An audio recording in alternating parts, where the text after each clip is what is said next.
Existe uma beleza que mata, uma luz que atrai, que promete tudo, só para te consumir por dentro. É o tipo de história que começa como um conto de fadas e termina num necrotério. Eu sou o Dante, bem-vindos ao Cronos e Caos.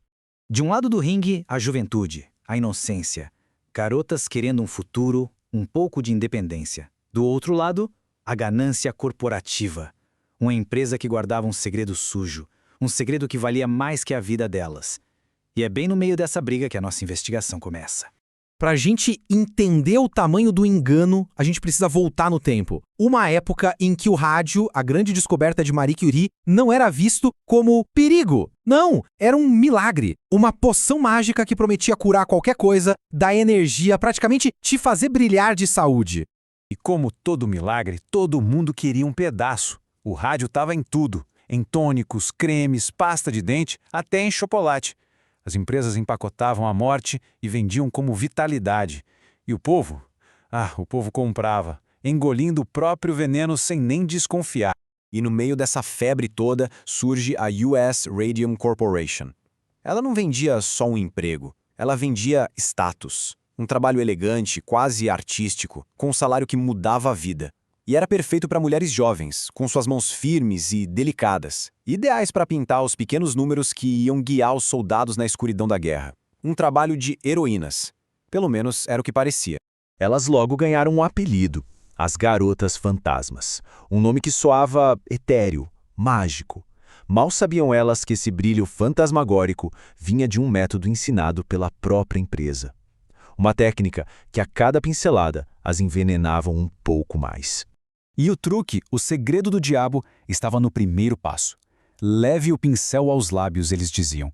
Afine a ponta com a boca para ficar perfeito. Uma ordem simples, inocente, né? Só que elas faziam isso centenas de vezes por dia. Cada gesto, uma pequena dose de veneno. Um beijo lento e constante na própria morte, e elas nem sabiam.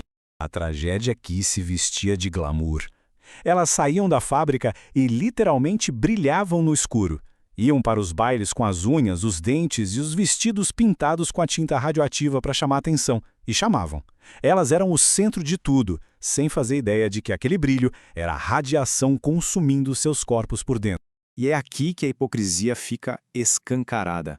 Lá nos andares de cima, os chefões, os cientistas, eles sabiam do perigo. Manuseavam o rádio com telas de chumbo, máscaras, pinças, tratavam o material como o veneno que ele era. Já para as garotas lá no chão de fábrica, para elas não tinha nada, nenhuma proteção. A única instrução era, use a boca. Mas o corpo não mente. Ele tem suas próprias leis. E a química do corpo humano se tornaria a sentença de morte daquelas mulheres. O brilho inocente estava prestes a se transformar num pesadelo de verdade. O organismo não sabe distinguir. Ele vê o rádio e pensa que é cálcio, um amigo.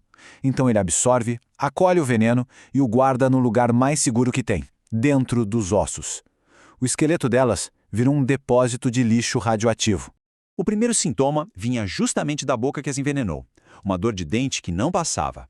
Mas logo virava algo muito, muito pior. A mandíbula delas começava a morrer, a apodrecer de dentro para fora. A condição ganhou até um nome. Mandíbula de rádio.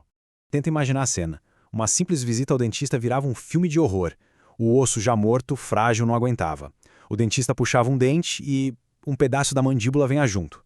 O esqueleto dela estava literalmente se desfazendo. E o ataque não parava na mandíbula. A radiação é um veneno sistêmico. A medula óssea, a nossa fábrica de sangue, parava de funcionar, causando uma anemia terrível. Os ossos se quebravam sozinhos, sob o próprio peso do corpo. Era um ataque total e implacável. Com a morte batendo na porta, a maioria das pessoas desiste. Mas não elas. Algumas delas decidiram que a história não ia acabar assim, no silêncio de um túmulo. Elas iam arrastar seus assassinos corporativos para a luz, mesmo que fosse a última coisa que fizessem na vida. E a US Radium negou tudo, claro. Eles sabiam da verdade, mas a mentira era mais barata. Contrataram seus próprios especialistas para dizer que o rádio era seguro e começaram uma campanha suja para acabar com o que restava da credibilidade daquelas mulheres. E aqui, a coisa desce ao nível mais baixo da canalice. Para se safar, eles não atacaram os fatos, atacaram o caráter das vítimas. A culpa, segundo a empresa, não era do veneno, era de sífilis, uma doença venérea. Eles tentaram envergonhá-las até a morte e manchar a reputação delas para sempre. Mas elas não se calaram. 5 mulheres, lideradas por Grace Fryer, mesmo morrendo, desfiguradas, levaram a empresa para o tribunal. Algumas estavam tão fracas que mal conseguiam levantar o braço para prestar juramento. Mas a voz delas, mesmo que fraca, ecoou. A luta delas não foi em vão. O brilho que as matou acabou iluminando um caminho. Deixou uma marca, não só nos ossos delas, mas na história da justiça trabalhista. Uma marca que não se apaga. E elas venceram. No fim, elas venceram. Não viveram o suficiente para ver o impacto total da vitória, mas a lei mudou por causa delas. Pela primeira vez, a justiça reconheceu que um trabalhador não era uma peça descartável, que a vida de uma pessoa vale mais do que o lucro de qualquer empresa. O sacrifício delas construiu algo real, algo que dura até hoje. A revolta que o caso causou levou à criação de agências como a OSHA, órgãos que existem para garantir que uma história dessas não se repita. Milhões de pessoas hoje estão mais seguras em seus empregos por causa da coragem daquelas mulheres. E o veneno? O veneno ainda está lá. A meia-vida do rádio é de 1.600 anos. Décadas depois da morte, os ossos das garotas do rádio ainda são radioativos, um testemunho silencioso e eterno da ganância que as matou, um brilho que nem a morte consegue apagar. E a história delas nos deixa com uma pergunta indigesta. O brilho do rádio era visível. Mas e os venenos de hoje? Os perigos que a gente não vê, mas que estão aí todos os dias? Se você tem estômago para a verdade, inscreva-se no canal agora. Nos vemos na próxima investigação.